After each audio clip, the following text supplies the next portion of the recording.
Aperture.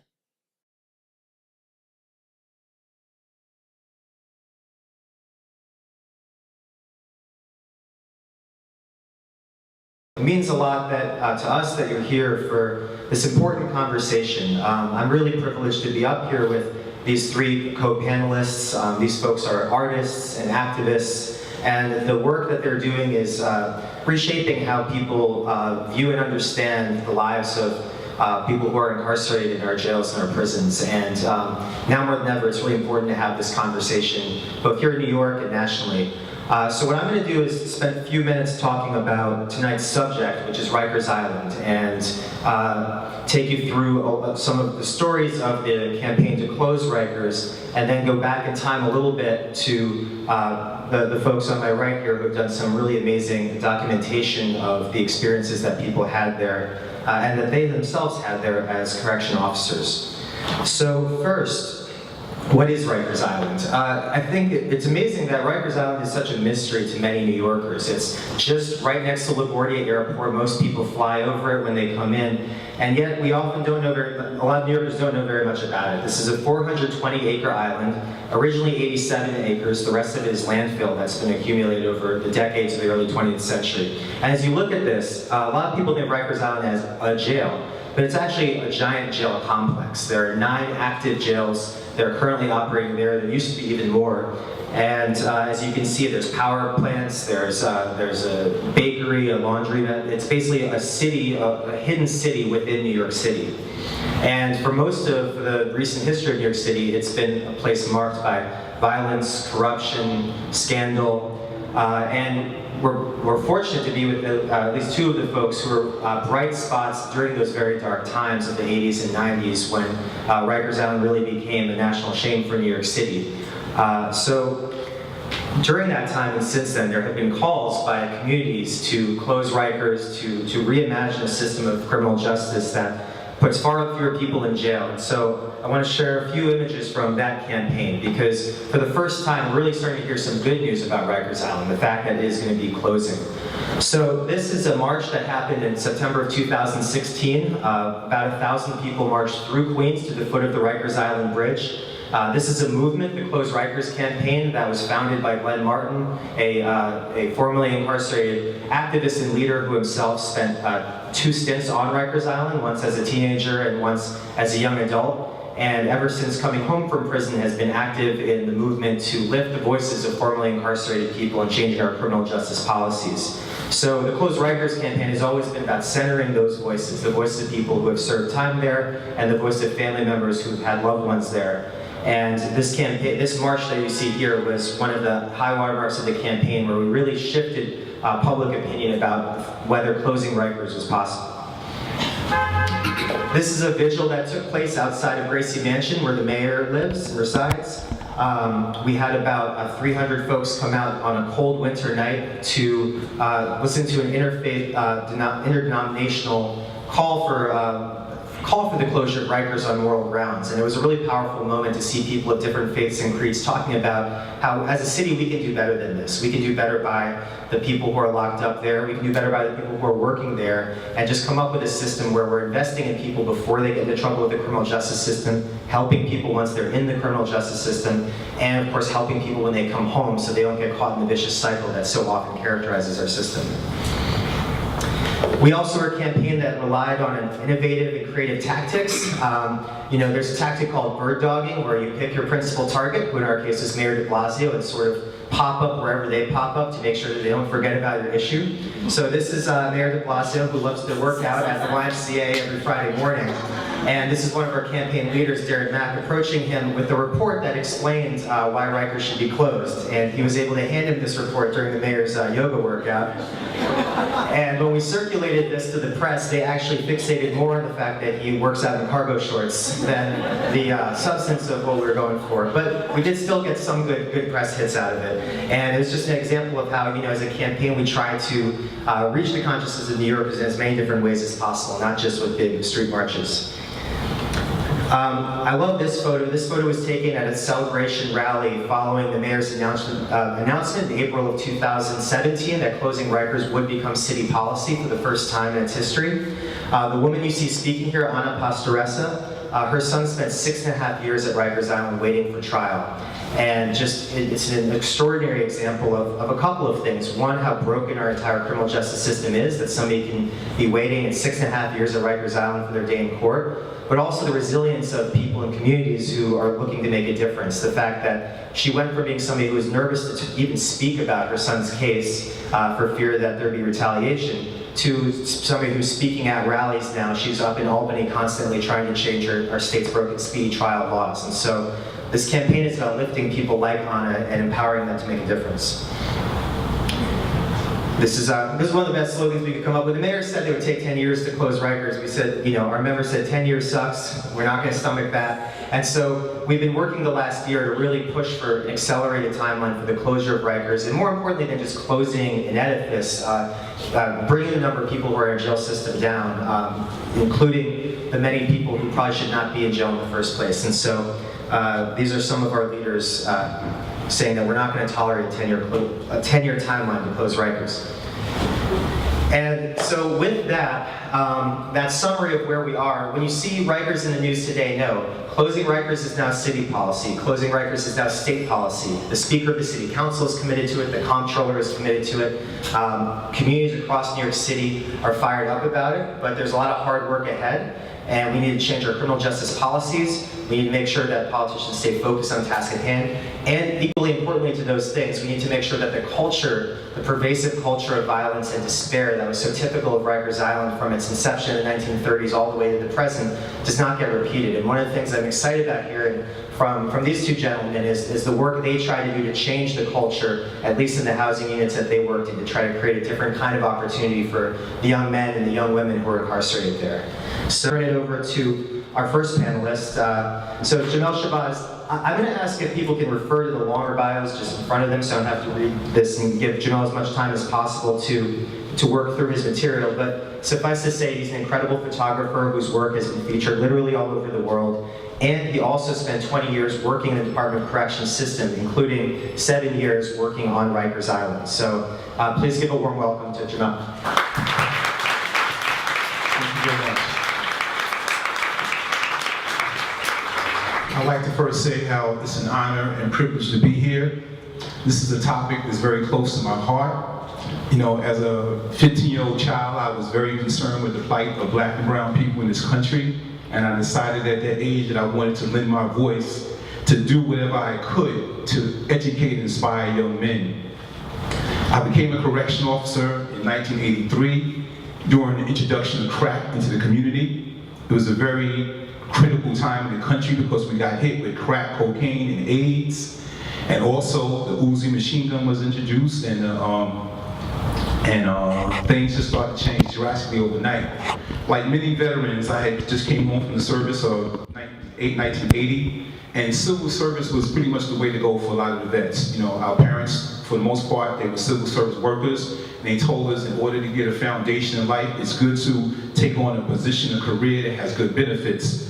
So around 1982, I took a number of city tests, city and federal tests, corrections, the police department, transit, post office. Corrections called me first. And I embraced that because I realized that I needed to be in the jail. Prior to becoming an officer, I was taking pictures in the street. I used my camera as an instrument to talk to young people about what was going on. I felt that something bad was happening in this country. This is around the time that Ronald Reagan was running for president, and he was speaking about being tough on crime and the war on drugs.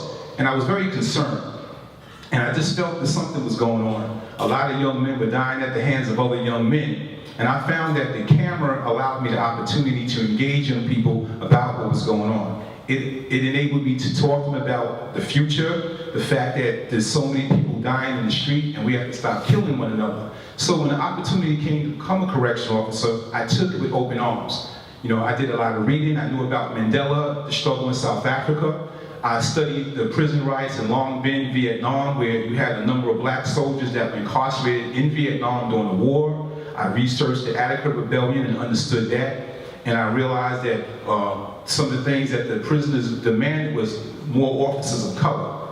I watched the program Short Eyes. I'm not sure how many people in the audience have seen it before. It was based off a play that came on in the 1970s. So I understood what I was getting involved in. I also read the prison letters of George Jackson, and I got deep into prison culture, political prisoners, mass incarceration. So when I became an officer, the crack epidemic just hit, and when I first got to Rikers Island, ARDC, an institution. Matter of fact, before I deal with that, I forgot about the pictures. Yeah. I'm sorry. I'm going to slow down a little bit because the pictures are very important. And what's happening right now, this is a recent attack, because what's happening, a lot of people don't understand what's going on with correctional officers. You know, they look at us as being brutes, but it's beyond that. They're being attacked, they're being stabbed, they come from the community, and no one really knows. You know, you have a lot of situations where you just have young officers just trying to make a life for themselves, and they're being caught up in a very complicated situation.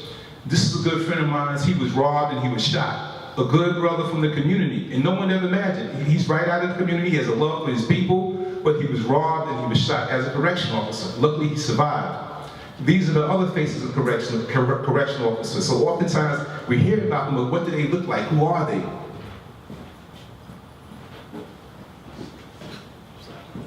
You know, these are some of my co-workers here. They were dedicated. They were fathers, they were mothers. They had so many of us have family members who were incarcerated. So it's not like we were on a job to engage in any brutality. We were trying to make a difference. And everyone that I knew was very compassionate, and they used their position to make a difference. My introduction to prison came from this book, Black and White America by Leonard Freed. It was the first time I saw Angola State Prison, and it helped me to understand racism in America and how the laws are pretty much unjust when it comes down to black people. I worked at 100 Center Street 10 years during my time in corrections, and that was a place I felt good to be at because it placed me in a position to aid a lot of young men that were freshly arrested.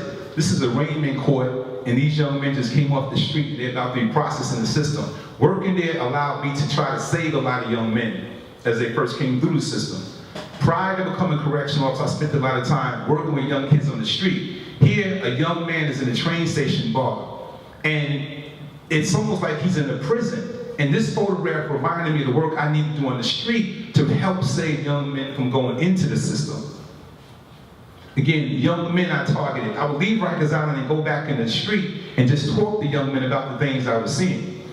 In my experience in Rikers, it was a very horrible place. It was extremely hateful. When I went in, there was a war between the blacks and Hispanics, and that bothered me tremendously. In order, I wanted to be proactive and make a difference, so I eventually got a steady housing area, and I made it a point to work with a Latino officer. I felt by having that mix, it will allow us to produce a balance and help to end some of the violence. Because one of the things I was seeing, it was just so much hatred that was going on, and I just felt that we needed to do something about it. Oftentimes it was based off the TV, off the radio, and it just didn't make sense. So I felt that officers needed to come together and try to help that, because we served as mentors to a lot of young people. This is my housing area, and these are what we call the house gang. These are the workers within the house. And what I try to do is give a lot of the young men jobs, because in having a job, you will be more, you won't be so apt to want to maybe rob somebody. So I made sure people worked, and it gave them a chance to get out of the house and earn money. These are the faces of young men I tried to inspire, because I needed help to raise up the young men in jail. Both these individuals are incarcerated, and they were thorough brothers. And I would say to them, I need you to help me save these young men in here. We have to change this right here. So it was almost like a plea, because one thing about being incarcerated, you're not really going anywhere. So you're in a position to read, and as an officer, I brought in literature to try to guide them on the right path, but I needed other individuals to help me, so I tried to impart to incarcerated young men, let's work to try to save these young people right here, because we are losing so many senselessly. This is a very important photograph of mine, because I took on a young man I was mentoring in Rikers Island, and we developed a very close relationship, and then I would go to find out that he killed my good friend on the right in the red crouch down, and that traumatized me. Here I'm taking this young man under the wing and trying to guide him. He's very understanding, and he ended up killing a good friend of mine. So you deal with that type of trauma too. You're trying to do right, and you got to contend with violence of that nature. So many people I know got murdered by other people that I know. I wanted to share this photograph right here because when Reagan became president, it was almost like it was a war on black people, and this was a sign that was very popular in the community. So I was working against the clock, trying to sound the alarm. And I felt by working in prison, it gave me an opportunity to lend my voice.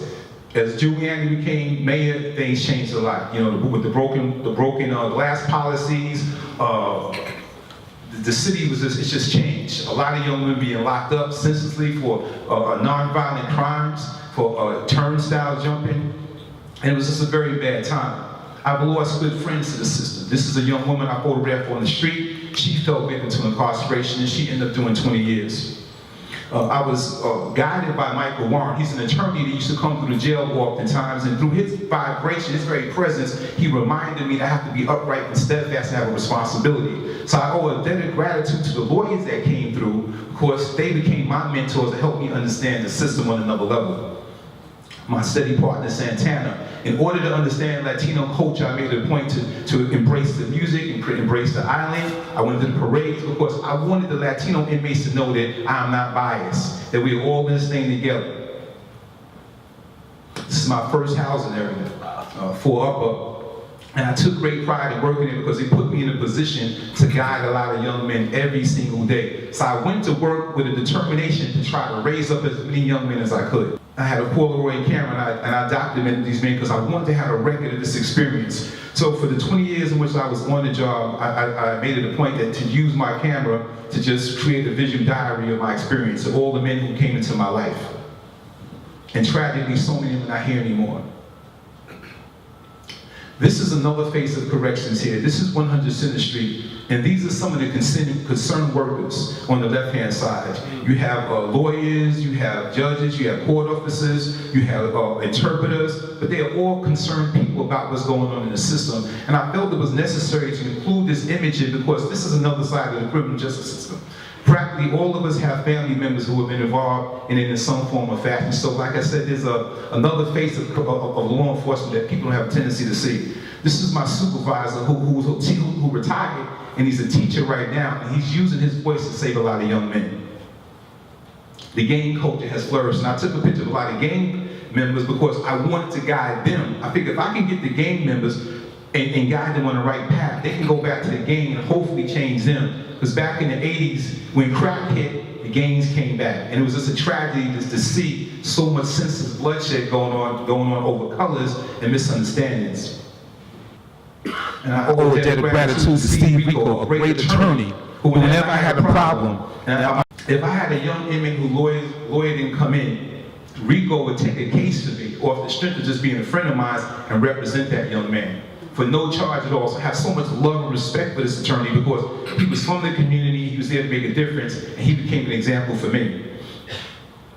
This is a young man, Cy Green, who did 22 years for a crime he didn't commit. And I documented him when he first got in. He was telling officers I was innocent and no one believed him. And after 22 years, he came home. You know, so you just never know who's incarcerated. I always made it a point to be empathetic and try to understand, the struggle what young men were going through. And it just made me feel good to see him come home, but now 22 years of your life is going for nothing. And Joseph Rodriguez, I must say.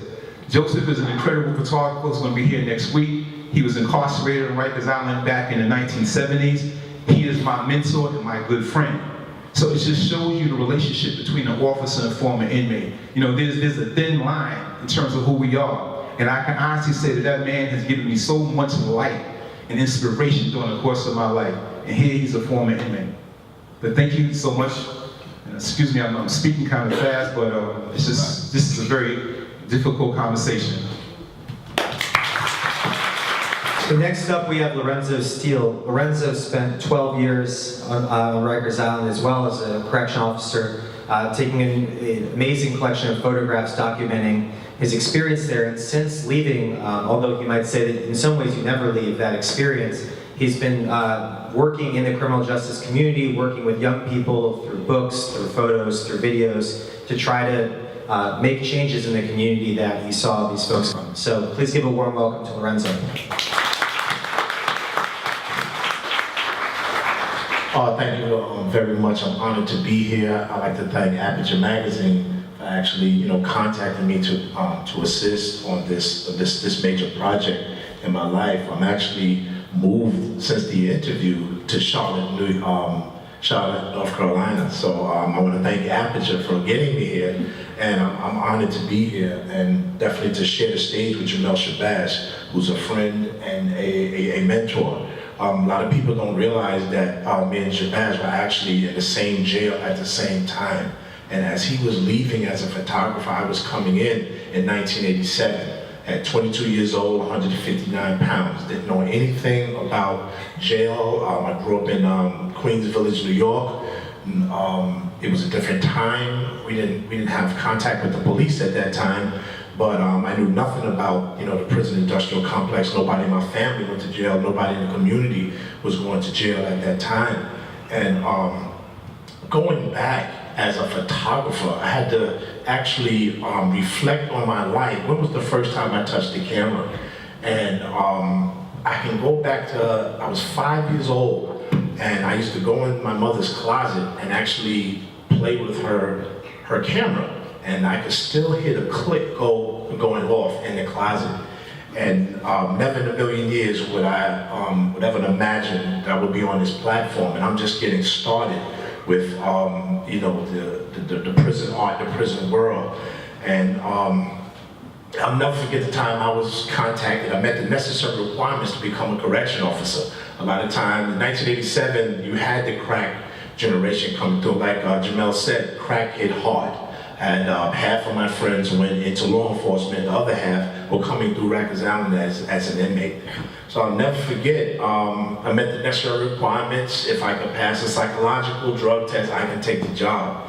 And I can still remember the first day going to Rikers Island. A lot of people don't realize when you're on the Belt Parkway, there are no signs that say, welcome to Rikers Island, make a right. So I can still remember that first turn going into a world that I knew nothing about. It's a world that nothing that they, what I've learned in the academy, 99% didn't even apply when I got on the job. I was actually, I had an inmate that actually broke me in on the job. At 22 years old, I had an inmate that actually told me what to do, keep the cells closed, and actually explained to me why you keep the cells closed. Because if the cells are open, somebody can go in and get hurt. So it was an amazing world, and it's something with me personally I could never turn off. Not knowing that God would use my ability as a photographer, as a visual artist, to help change the mindset of the next generation that's getting ready to come to Rikers Island. A lot of people, don't realize, yes, we need to close Rikers Island, but we must change the mindset of the people before they get there. And so that's my platform, changing the mindset. So at 22 years old, I used to bring the camera. I didn't have to sneak it in because the climate at that time was just, just walking through the jail with the camera was just something that I did. And looking at these images, I actually took this image in the receiving room. I'll never forget this image because after leaving corrections, I also went to the slave dungeons in Ghana. Because spiritually, after leaving after 12 years, there was a piece missing, that slavery component that few talk about, but it's definitely a connection. So I call this piece right here, it's almost, I call it the door of no return. So as a photographer, I'm looking through the receiving room and I'm looking at men that are now classified as state inmates, going upstate, shackled 2 by 2, getting ready to get on a state bus, going to some of those 72 prisons in upstate New York. Okay, this picture right here is actually in the receiving room. And wow, 1987, 1990, there were thousands of young Black and Hispanic men that came to that receiving room. And it's amazing as a photographer, as an artist, I see these images different. Because, at 22 years old, I had no awareness of mass incarceration. But my first introduction to mass incarceration was an actual feeding of 300 inmates. And I look around and 100% were Black and Hispanic. So that was my introduction to mass incarceration. This right here is a traumatizing image. This is the shower area right here. And you look at this and wow, how can somebody take a shower in there? And with these images that I have, you know, after leaving corrections in 1999, I sat on these images for years. It almost took me several years to just deprogram myself of that hateful, that inhumane environment. That, you know, just sitting back reflecting on my life, I became comfortable. You know, as an officer, you know, I can remember being so comfortable that I used to sit down in the barber chair, you know, and have an inmate cut my hair, just like I'm a regular inmate. So that's how comfortable I became, you know, inside of hell, and that's what it is. And so with these images that I use, after leaving after 12 years, God gave me an assignment, and I said, there's nothing I can do to turn this thing off. I started volunteering, going into public schools. And the schools that I chose to go to was just volunteer work. And going into those 7 communities, Brownsville, Bed-Stuy, East New York, South Jamaica, Queens, and Far Rockaway, those same communities and school districts that populate those over 72 prisons upstate. And I started showing, explaining to the principal, I have something that these young children need. I work with that at-risk population. In several schools that I work in, with these same images, I work with 18 and 19-year-olds in middle school. Yes, there are 18 and 19-year-olds in middle school. So these are the students that I work with. Why would I want to work with these students without a college degree, but nothing but just passion in my heart? Because these 18 and 19-year-olds are closer to the criminal justice system, closer to a system that they don't know anything about. No one is explaining to them if they continue down the road or the path that they're taking, not taking school serious, disrespecting their parents, idolizing drug dealers and idolizing negative music. It's going to take you through that path through that criminal justice system. And so that's my passion that I share. This audience, we might have about maybe 150, 200, but it's very normal for me to actually talk to 450 middle school children in the auditorium area for an hour and a half, and as quiet just as you are right now. So along with the images to go with the images, I actually created a book called Behind These Prison Walls, Life Inside of Rikers Island. It took me 10 years to write this book because out of fear of, giving out, classified information, but spiritually I had to do it. And the same images that are actually in the, the presentation that you're seeing now actually in the book. So along with the book, I created a curriculum. So those same children that I'm working with in the at-risk community and at-risk schools, actually take them through this book to actually, my mission is to change that mindset of that next generation, that without us, without the advocates, your Jamel Muhammad's who's in the audience, your Joseph Grant, these people that are trying to do everything in their power to share with these young children, male and female, that jail is the last place on earth that you want to go. So that's my passion, my commitment. There's nothing I can do to shut this thing off. And I just want to thank God, that He has allowed me to be a visual artist at this special time and this special place. Thank you. Thank you, Lorenzo. Our final panelist, Katherine Cheairs, is a filmmaker, an educator, and a community activist. She has done great work teaching filmmaking practices to people who are involved in the correction system here in New York City, and was also involved in setting up a program between the Tribeca Film Institute and Rose M. Singer, which is the jail facility on Rikers Island where about 600 women are incarcerated on a daily basis. So, please welcome Katherine. Thank you very much. Again, it is an honor. Thank you, Aperture Foundation. Thank you, Nicole Fleetwood and Willie Stewart for organizing today. It is almost an out-of-body experience to be sharing the stage with these powerful brothers. So I come here from a little bit of a different background in that I teach film. I've been teaching filmmaking for almost 10 years. I'm a documentary filmmaker, and I'm originally from Atlanta, so thank you ATL for bringing some of this nice weather we're enjoying one day of it.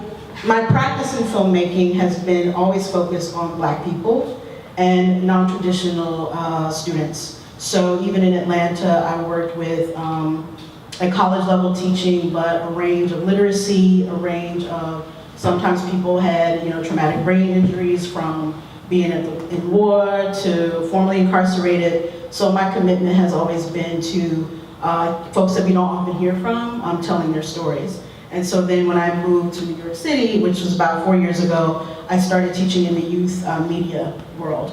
And that included doing a lot of work with transfer schools, incarcerated, semi-incarcerated spaces, court-involved youth, worked with Brownsville Community Justice Center, PS 36 in Harlem, Eagle Academy in Brooklyn, over in Bed-Stuy. And then that work also brought me to Tribeca Film Institute, which has had a program where they have been doing incarceration work for 6 years at the Rose M. Singer facility there.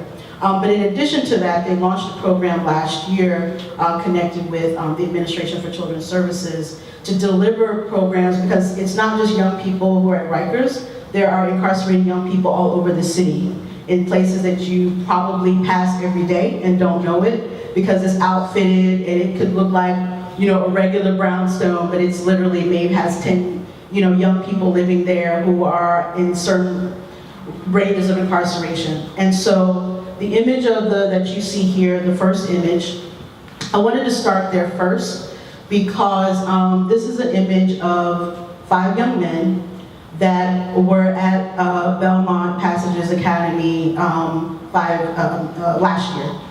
And I want to take a moment to really focus in on these young men, to be present with them. They are range from 14 to 16 years old. And then I want you to imagine about 15 more that are not photographed, who are also a part of this program. And because one of the things you definitely learn is the transientness of the work.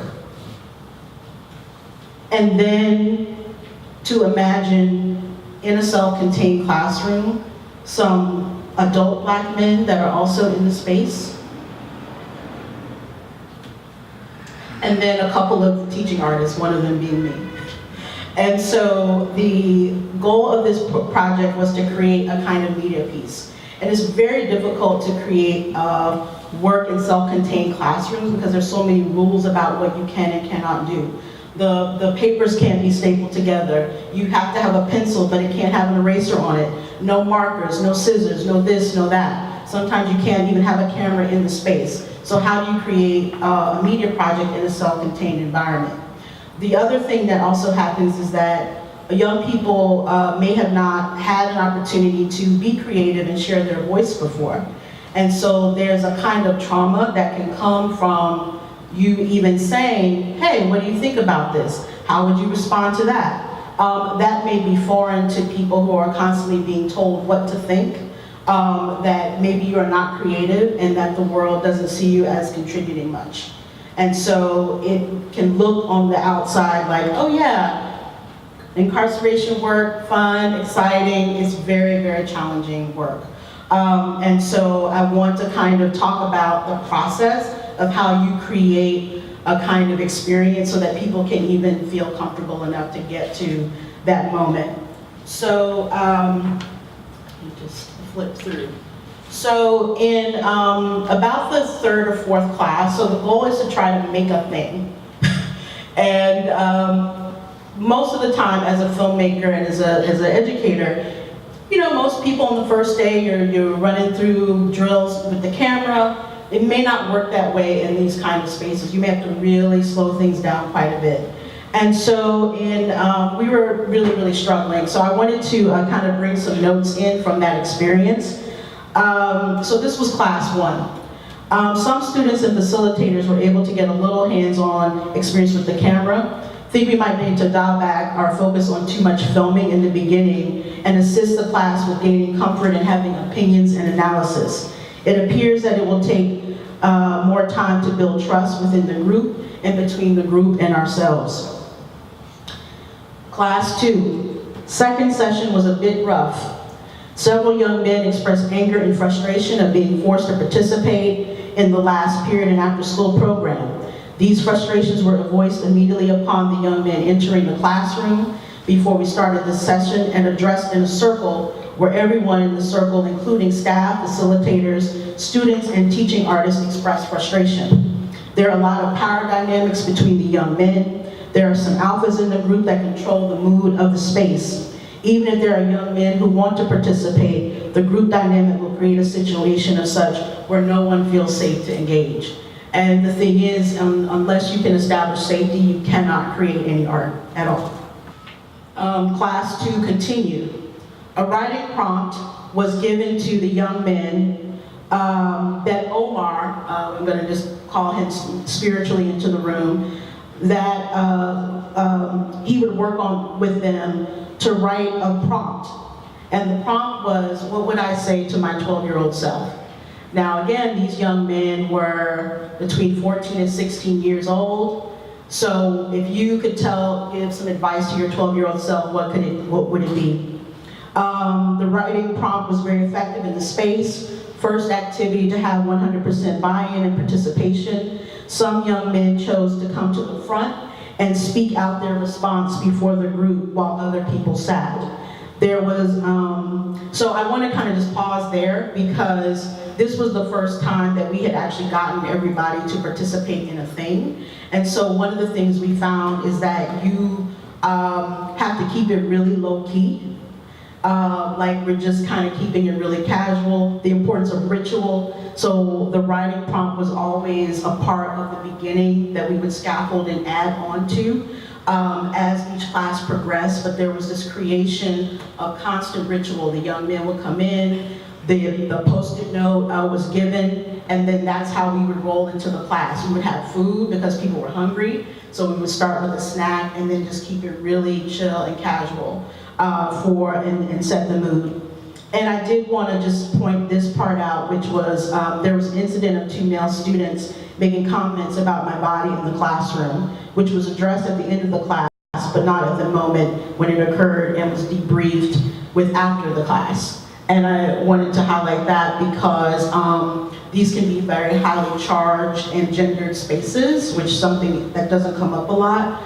But a lot of women teaching artists also work in incarcerated spaces, and so there's another level to the work that one has to deal with. And so you also have to have your own processes of self-care going in and coming out often, because it can be just sites of lots of trauma. And I certainly have had my fair share, just in being in a very gendered and femme body.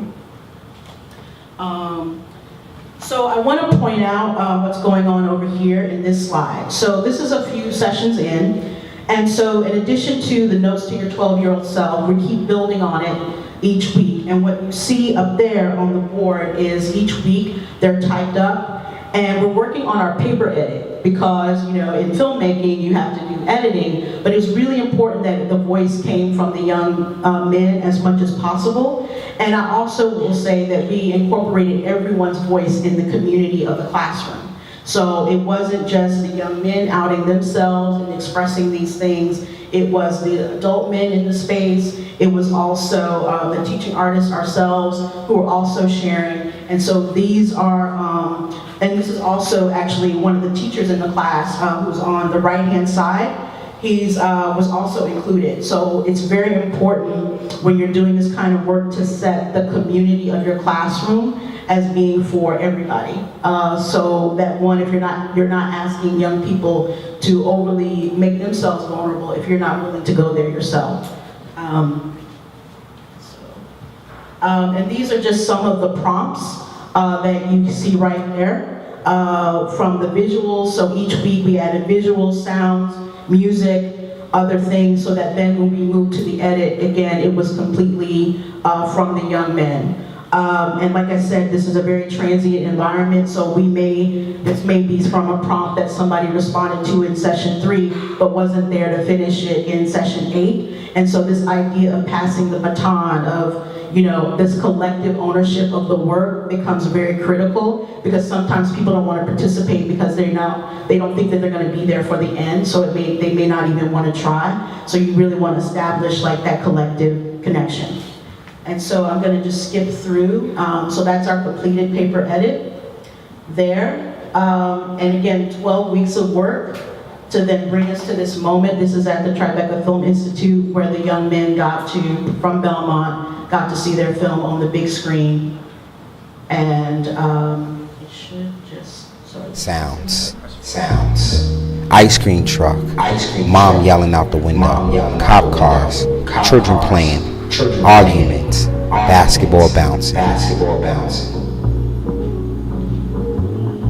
drugs, liquor, anger, hurt, pain, disappearing, change. Don't change to be good at the moment. Stay the same to be great forever. Keep grinding. Don't quit. You don't fail until you give up. Time waits for no one. Love yourself. Be confident. Life is a journey. People will come in your life. People will depart from your life. The main thing is to complete the journey. Stuff happens. Have fun.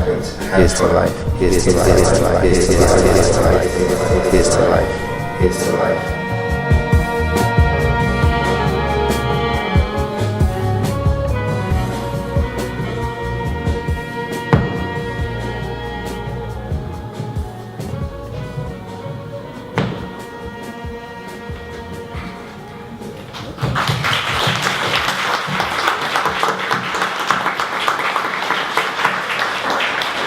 Thank you so much. One more round of applause for Katherine and for the students at the So we're going to open this up to questions from the audience in just a few minutes, and so you can get your questions ready. But Katherine, I'm really glad that you focused on this issue of trust, because that's something that I did want to dig a little deeper into. When you think about something as intimate as a photo or a video, I'd love to hear from all three of you just about how you create that trust, and we can start with you, Jamel. We were talking before, like how do you even think to bring a camera into a space like that, and then how does it become a part of everybody's life like that? So go ahead.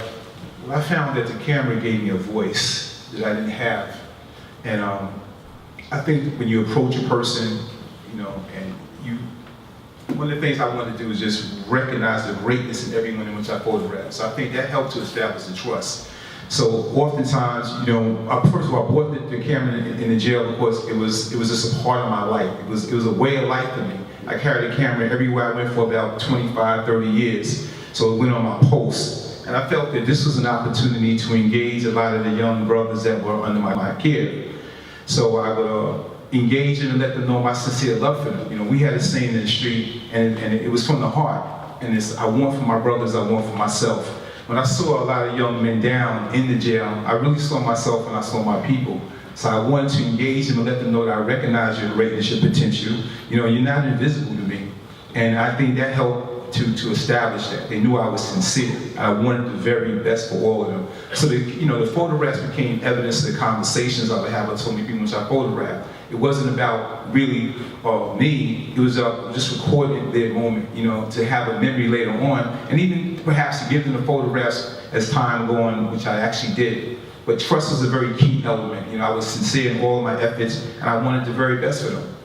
So that was the key factor, to develop that trust first, to let them know that your intentions were sincere. I'm not here to hurt you. I'm here to try to elevate you to the very best of my ability, because, I knew a lot of men that were down, and some of us made mistakes in our life. So I'm not going to judge you behind that, Trust with the camera, inside the jail, taking those images, for the first time, you look at it, you look at an inmate or detainee, some of them are actually, smiling at the camera, but they're in pain on the inside, and with the camera and the images catapulted me to the outside world, where if you could imagine adolescents that are trusting you with information that the average person doesn't really know about.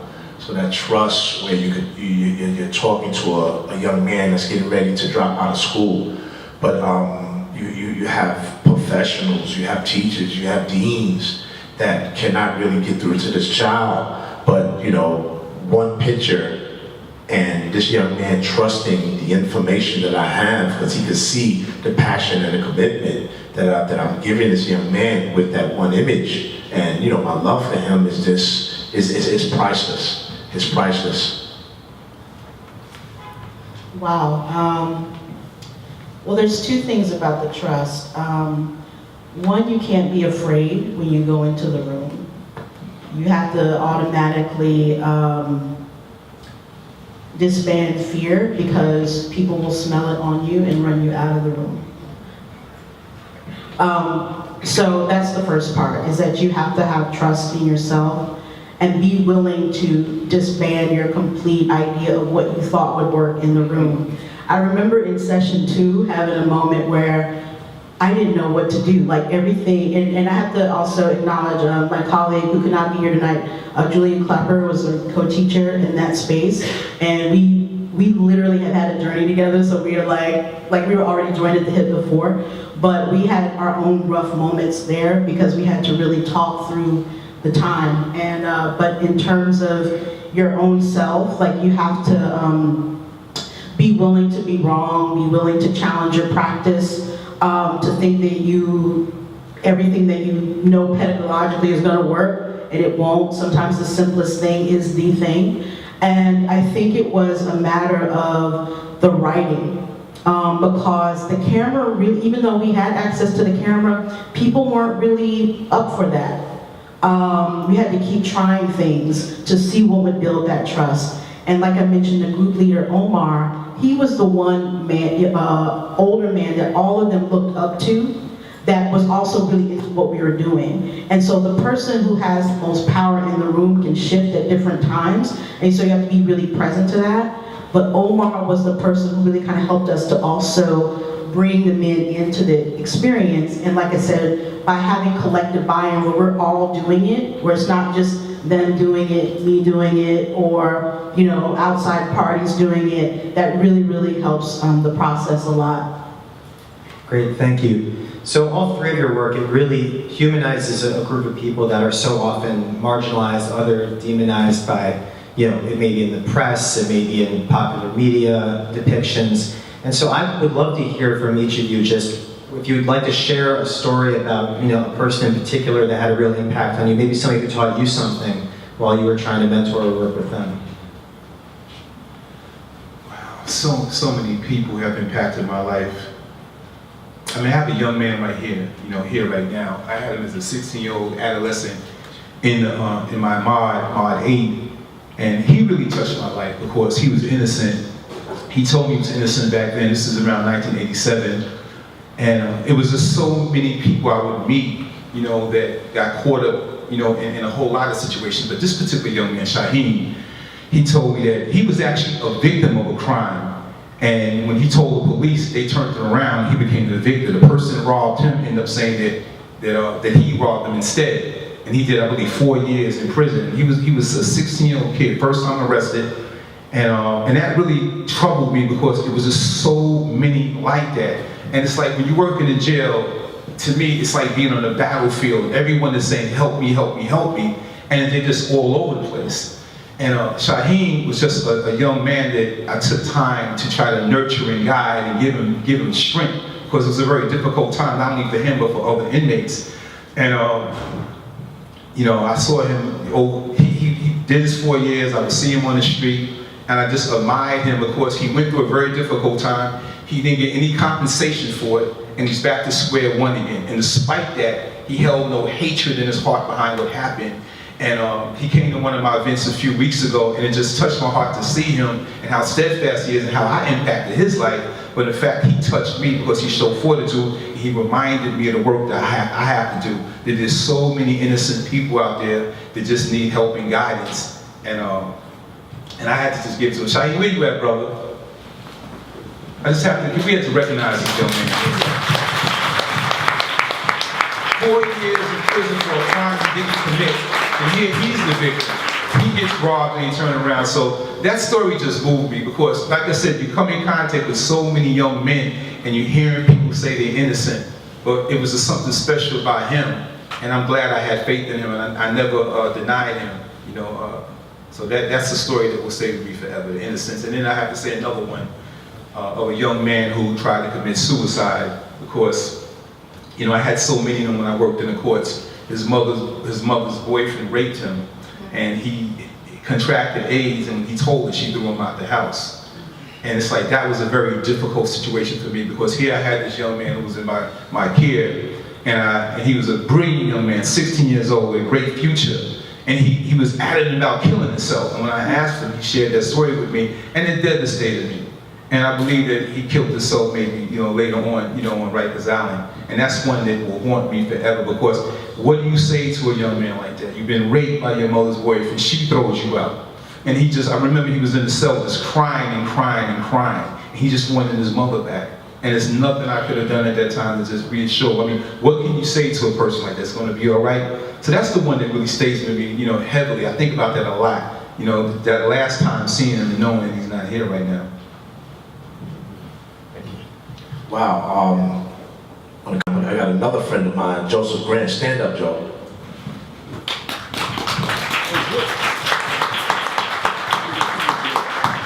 You know, I'm honored. You know, I've known this man over 20 years. He's actually a film director as well, and he's been an inspiration, motivational person in my life.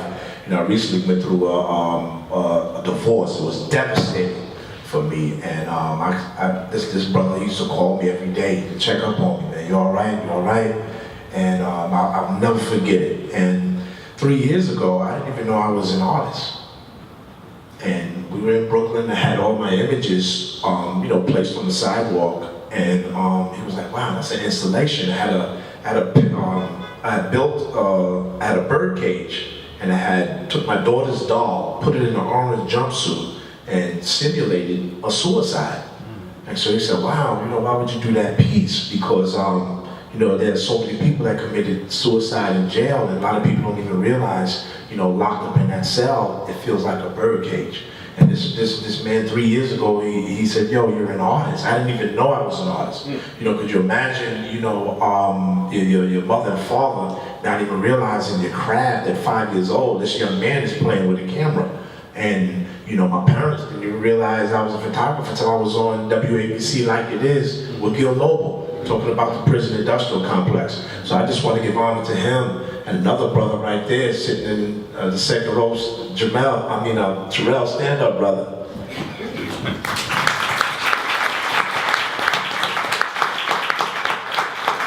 This brother right here, I respect so much, because I was a photographer, a former correction officer that was becoming an advocate. It was unheard of.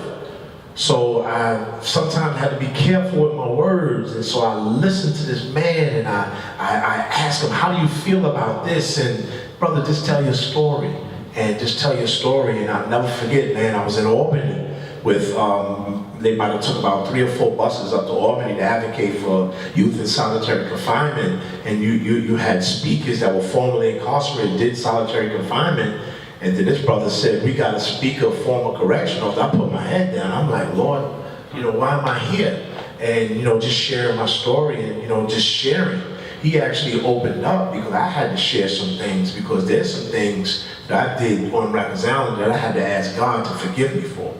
You know, and I was battling it. I mean, it became a cross on my back, you know, working in a solitary confinement unit, not knowing young men are suffering silently. So this brother brought that side out of me that I was holding, trying to keep back. But you know, God worked through him, through me, to get that story out. So 1, 2, 3, these are my mentors, and you know, I owe them everything.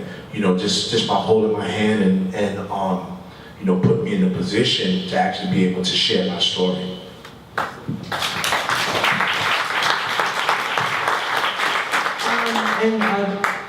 Well, there's hardly a day that goes by that I don't think about the young men that are in the photo. It literally changed my life, and I think about them all the time, and where are they at, and what are they doing. But I think one person who was actually in the photo is a young man. His name is Rennie. And Rennie this is non-secure detention, so technically a person's only supposed to be there for like 60 days at the most, really 30, but oftentimes 60, longer. And Rennie had been in for about 9 months. And I didn't know that in the beginning, because sometimes on the roster that you get in the beginning, it'll actually tell you when the person actually came in. And so he had seen probably a lot of people come and go. He was very silent throughout the class, but you could tell that he was present, he just didn't say anything. And he was 15 years old, and he had a son. And just quiet, watchful, not into it. Like, he literally was just not into it at all. But then he did the writing prompt. And then, so the process was they would write it, and then I would type it up the next week, and then we would do kind of a gallery walk. We would put it up on the wall. And this young man who was silent got up, I was just thinking about it, got up and stood next to his prompt and read it out loud and was so proud. And I know that sounds like a really simple moment, but it gave me enough to keep getting through, you know, and I laid down that night and I said, wow, Rennie shared, and he was happy, and he stood next to his prompt, and he was so proud. And as we went through the course, he was there through the whole filming, and went with us to TFI. He kept kind of saying, well, you know, I'm gonna get out soon. You know, my birthday's coming up, because, you know, Gemini thing. He was like, oh, Gemini, I'm gonna be coming out soon, you know. And I didn't realize that actually that was the last moment that I would actually see him, because 4 of the guys that are in that photo cycled out.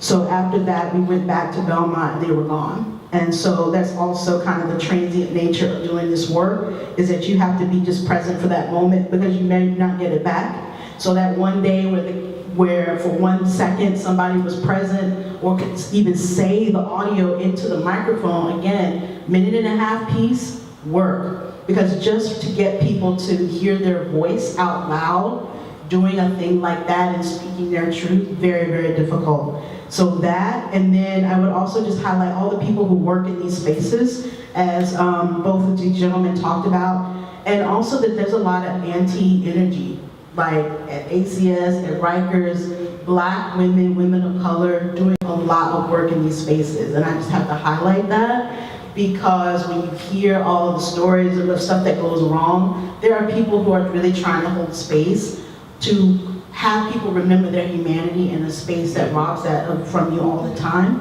And so while we want to, you know, have alternatives, and incarceration is such a heavy load for everyone to carry, there are people who actively work, whether it's the person making food, you know, in the kitchen, to, you know, an ACS worker, to a parent coordinator who's trying to get parents to, you know, come to the counseling meeting, you know, to help them through the process. There is a web to catch people when the society has not lived up to its responsibility. And so I also want to call those people, because those are thousands of folks that we see in these spaces who do the work every day.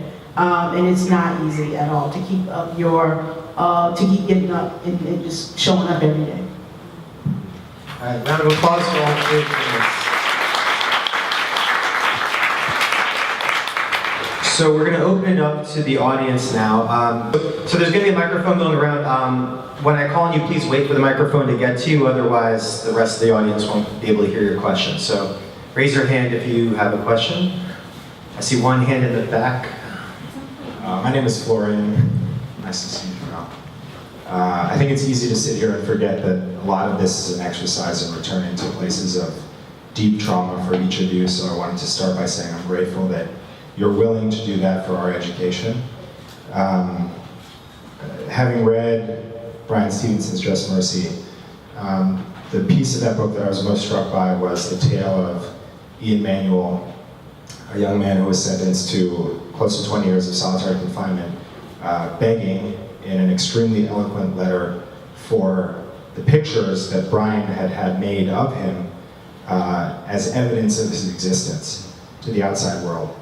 Obviously, the weight of the images that you produce and share with the world are overwhelming for those of us who are untouched by mass incarceration.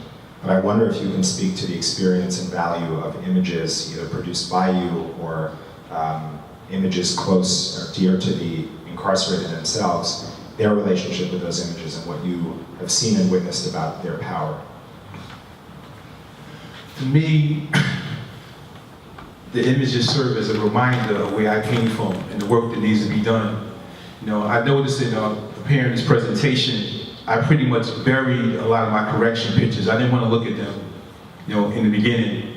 You know, I was very reluctant to pull them out because of the pain that's attached to almost every photograph. I've been retired now for 15 years. I suffered a lot of trauma behind the experiences. You know, I felt that there's so many people I couldn't save. And just recently, I started to revisit those photographs, you know, to remind me of the work in which I've done, and it wasn't for naught. You know, a lot of lives were changed behind the work in which I was able to do.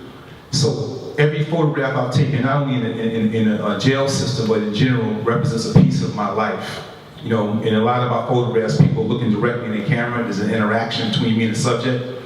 And it just serves as a reminder that I did my job. That these are young men, as they stood in front of my lens, I made it a point to encourage them. Because again, it wasn't about the photograph, it was just getting them together as a collective and speak about the struggle and what we need to do to move forward. You know, the joy for me is to pass photographs on to them. A lot of the young men that were under my direction in jail, they wanted photographs of themselves that I've taken in jail as a reminder of that horrific situation they was in, so they won't go back. You know, and I used to get that all the time, that please take my photograph, because I want to hold on to this years from now to remind me of the hardships of being in the system. So my photographs, you know, they're very vital now to society. You know, and I often say that I want to contribute in some way to preserving our history and culture.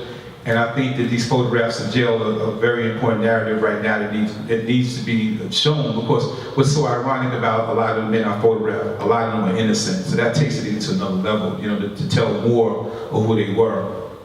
So it's all about, like I said, remembrance of my job and what I've done. In those 20 years in corrections, it wasn't wasted. I was able to touch the lives of a lot of people, and the photograph represents, once again, the evidence of my efforts. I just want to add on to what Jamel was saying, since maybe the brother back there used the word traumatic experience. And I'm glad to be on this stage because a lot of people don't realize officers go through traumatic experiences as well.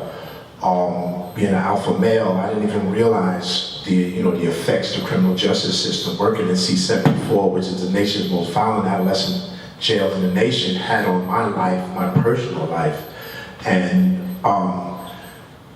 the images, a lot of the images that I took were actually in the youth detention solitary confinement unit, which is now, they dismantled that unit. And when I said before, under my watch, my 8-hour or 16-hour watch, that there were young men, 14, 15 years old, that was in a cell for 23 hours with no counseling, that were in pain, that didn't know anything about. And it got painful enough where I had to realize, like, wait a minute, once you're in solitary confinement, what's actually going on in your head? It's almost like the cartoon. You had the devil on one side and the angel on the other side, both is jockeying for position of your brain. And so now your brain is playing tricks on you and you have to get out of that cell. So what a lot of inmates were doing was they were flooding their cells, setting the cells on fire, banging on the doors for 8 hours. And there was a lot of officers that brutalized inmates because they felt it was a disrespect. So when I say a cross on my back, after leaving the department, I had to battle that, where it became depressed. And I was responsible for someone that was in pain that I didn't know nothing about, because a lot of people don't realize officers at that time didn't take mental health training. You just got the job and that was it. And karma works in mysterious ways, because I'll never forget, my son was incarcerated and he was on Rikers Island, and he was actually, there was an incident that happened with an officer beat him up. So this shows you how karma is real. Officer beat him up, and his mother, who's a former correction officer, got on the phone, and you got to get my son out of there. So they put him in C-74, the same jail that I used to work in. So I'll never forget, my son was on that same unit for 3 months. And he said, yo, Pop, there was this one officer that used to come by my cell every night. They used to talk to me, encourage me, you can do it, hang in there. And I never forgot that story. So, you know, those images are powerful. And please don't think that, you know, as photographers, you know, we can leave those images around. Sometimes we have to hide those pictures because, you know, just walking through here, this event, I'm looking at the images, you go right back into that world. Sometimes that door you wanted to close is now open, and you have to experience it to the point where you can smell it, taste it, and hear it. And it's very depressing. It's very depressing. But you know, God works in mysterious ways. You know, He put me in an environment so now I can help others, you know, prepare them mentally not to go there. You know, it's the last place on earth. This is what you can expect if you break the law. If you disrespect your parents, don't take school serious, or drop out. So that's my mission. That's my assignment. It's painful, and you know, it's definitely a cross on my back. And it's not a day that goes by that I don't think, what can I do today to help a young man or a young woman not to go into that system? So when I'm walking through the schools, you know, I carry my book. So that young man that cursed me out for the first 3 days, I give him a copy of the book. Now he's reading the book, Mr. Steele, I didn't know it was like that. So that's my blessing to share new information that can possibly keep them out of the criminal justice system. That was a powerful question, brother. Thank you.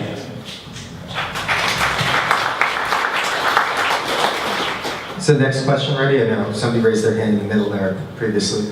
Hi, I wanted to ask you, don't you think that you take photos of these prisoners that it makes them feel special, it makes them feel somebody cares about them, and that somebody's actually paying attention to them? I've taken some and I find that they feel validated having their pictures taken. So I'm wondering how you feel about that, how they responded to you. And secondly, I'm wondering how the prisons have changed in the last 20 years.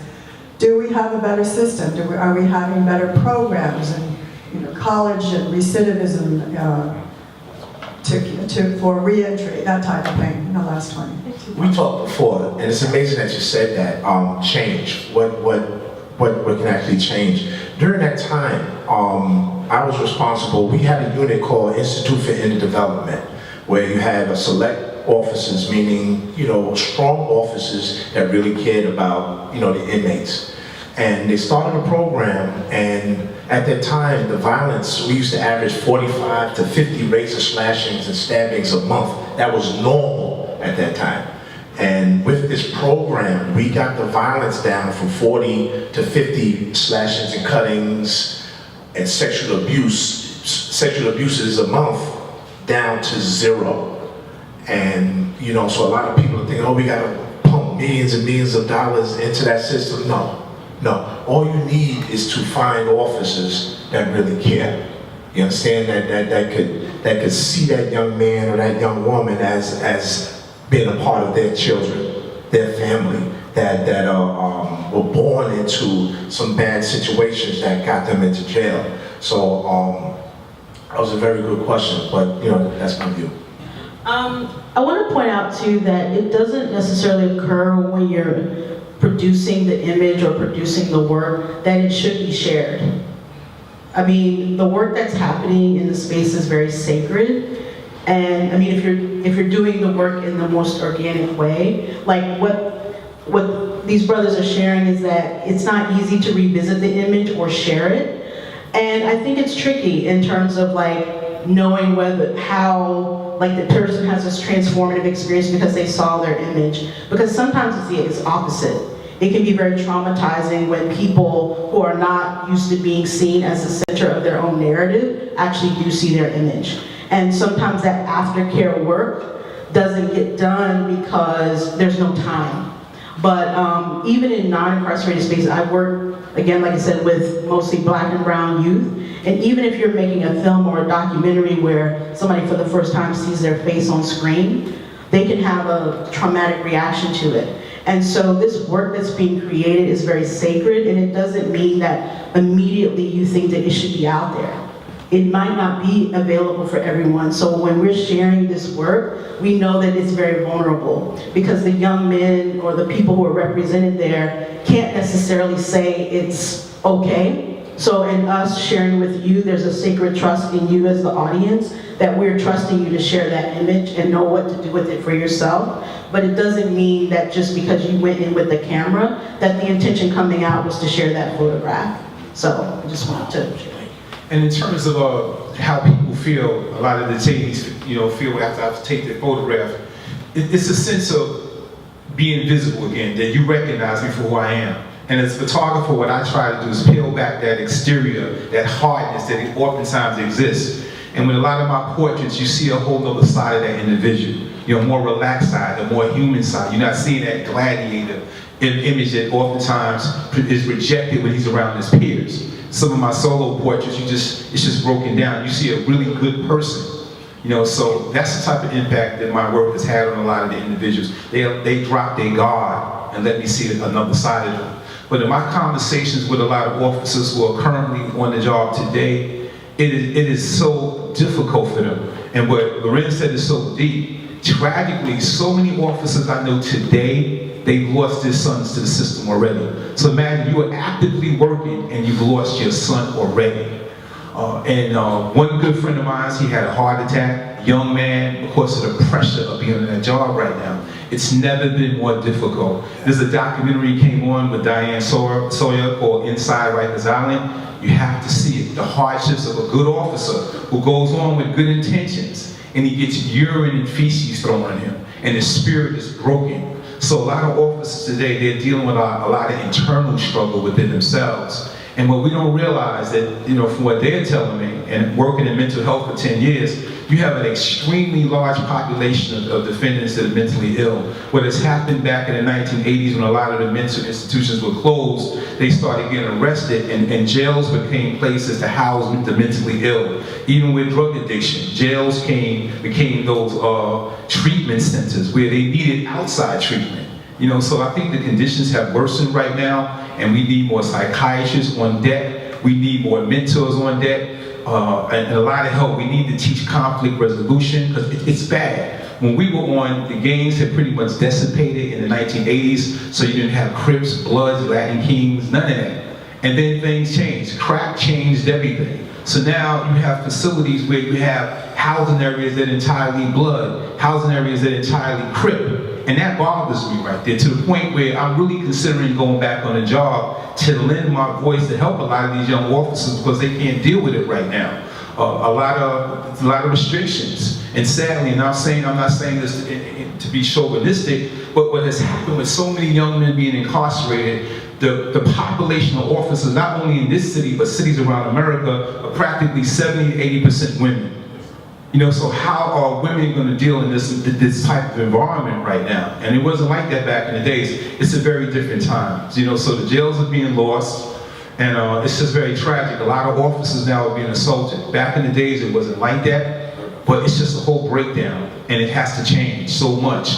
And I think that we have to look into different type of programming. I'll never forget in 1983 when I came on, the administration played the movie Scarface almost every day. And it was one of the rare movies that would keep people quiet. It's like, how could you do that? And to this day, they're still bringing in films that are not really giving them inspiration. Like maybe the National Geographic Channel, or programs that can inspire you and give you direction, PBS. But imagine showing violent movies in a jail situation.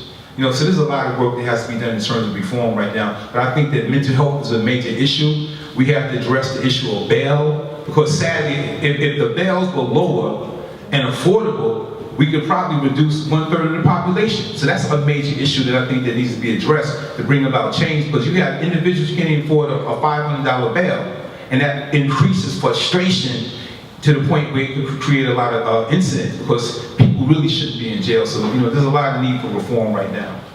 Yeah, thank you for touching on that, Jamel. I just wanted to add some context to that, to zooming out, right? Because I think you guys really touched on what's broken, what's wrong with going on inside the jails. But when you're asking what's changed in the last 15 to 20 years, very little has changed about the greater court system, the system that churns people in and out. And that's the system that that these guys and Katherine, when she's working with these folks, have to deal with. And if you talk about bail, I just want to set the stage for the audience that about 80% of the people who are at Rikers Island have not been convicted of a crime. They're there because they're being held pre-trially pay, $1,000, $500, but these are amounts that are simply unaffordable to many families across New York City. So bail is a problem, our broken court system, and systemic things that we're trying to change and that need to change so that fewer people can be in jail in the first place.